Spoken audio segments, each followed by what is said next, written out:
ঐতিহাসিক জয়ে শেষ ১৬-য় মিশর, ফিলিস্তিনকে উৎসর্গ কোচের।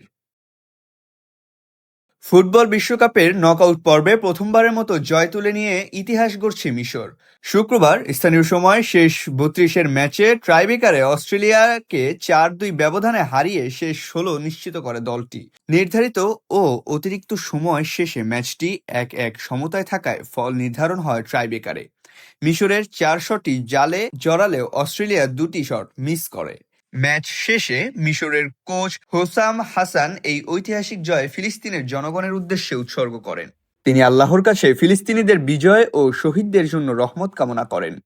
জয়ের পর মিশর ও ফিলিস্তিনিদের পতাকা হাতে মাঠে উদযাপন করেন খেলোয়াড়রা। অন্যদিকে গাজাসহ বিভিন্ন স্থানে ফিলিস্তিনিরাও মিশরের ঐতিহাসিক জয় উদযাপন করেন। শেষ ১৬-র ম্যাচে মিশরের প্রতিপক্ষ আর্জেন্টিনা। রেনেসাঁ টাইমস, সাদ আল জাবির, ভোলা।